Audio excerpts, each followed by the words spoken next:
One Accord EXI review. So first up, my favourite part of the outside of this car, I'm going to review the exterior first, is the back rear lights. And just the way that the Honda badge just glistens. As you can probably see, I've got the white one. I do have a couple of problems with this car, it being 25 years old. I bought it as a cheap runaround. My antenna's gone, I've got damage to the front, damage to the left hand bottom.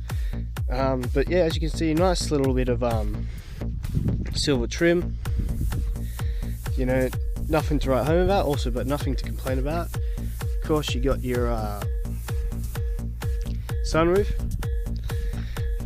Got a nice little dip in the hood, making it look a little bit newer than it is. And it also comes, well, my one also came with some stock mag tires, which look annoyingly like just normal steel tires with a hubcap on them, but they will get the job done. Next up, we're going to review the interior.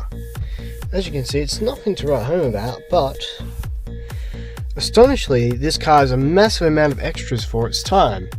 As you can tell, a sunroof, and not only is it a sunroof, but an electric sunroof.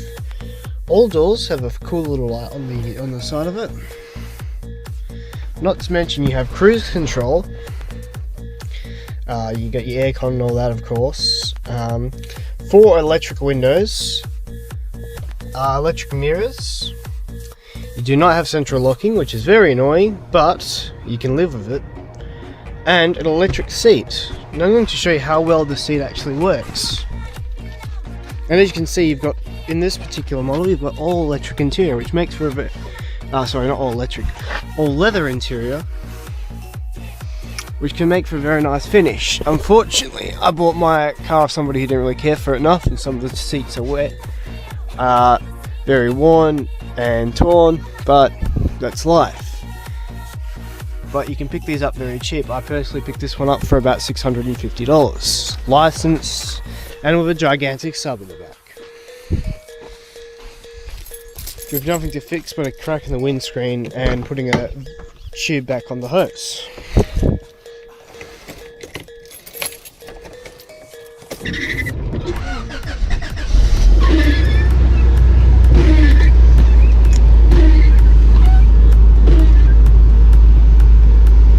Okay. Now here is your electric seat controls. Just move this. Now here's your electric seat controls. Go. That tilts. That tilts. That. And that. Forward. Back, and you can also go up, which I thought is a nice little touch.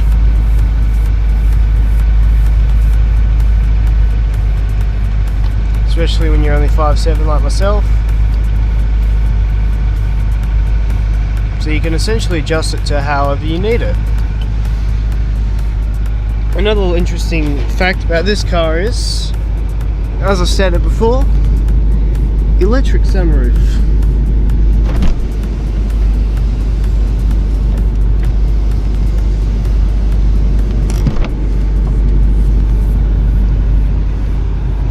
One of my all-time favourite things about this car, even though it's a very weird choice, is the fact that they separately have a coin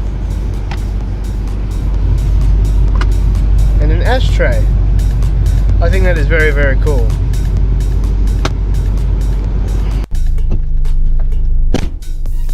Alright guys, let's see how this thing drives. You can see there's my beautiful little Ascent there.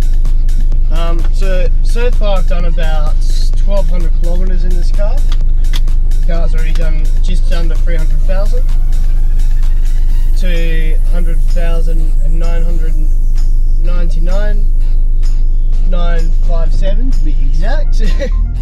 But the 2.2 motor that under the hood handles very, very well. And the steering itself is just beautiful. especially considering the four-wheel steering. And it does let up just a little bit as far as space in the back, but in the front, oh man, I feel like I'm in a Cadillac. There's normal mode and sports mode. What you will notice a little bit could actually be is that the shifts in gears take a little bit long time. In sports mode they're a little bit quicker and the gear changes happen a little bit higher in revs. But I usually just keep it in normal mode to save fuel. But yeah, these are brand new brake pads and brand new wheels, but you will find it will brake a lot slower than a modern car.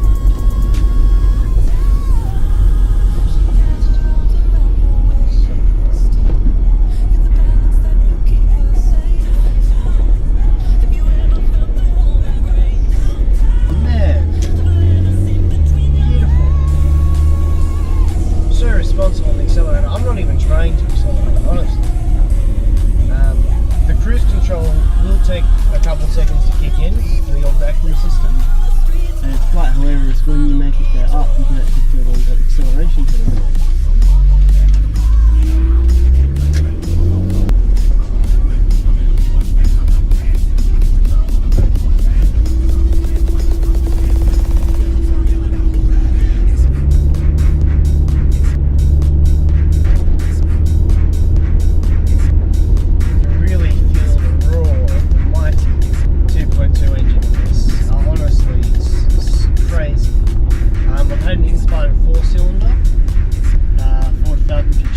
And this absolutely destroys it as a rate of acceleration. As far as 0 to 80. I think maybe the Futura, AE Futura had a bit of gain on it past the 80 limit. Once you're going at 80, you're fine. Cool, and just to show off a bit, I may or may not be going in different speeds to what is other thing.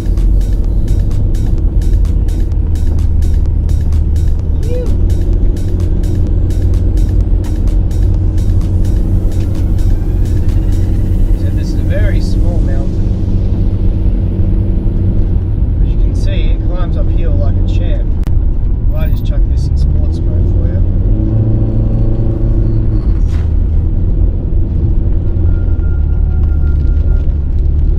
Fuel efficiency is a massive one to cover. Now,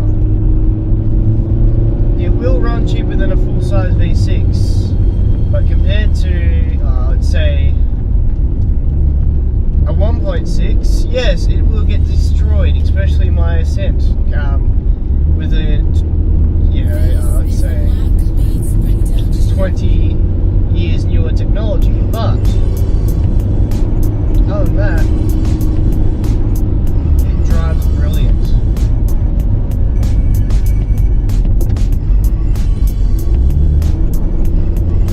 You will get about in Australian when the price is high, which it has been on fuel lately, about $1.30. It'll be about $60 to a tank, maybe 55, and you'll get about 400 k's out of it.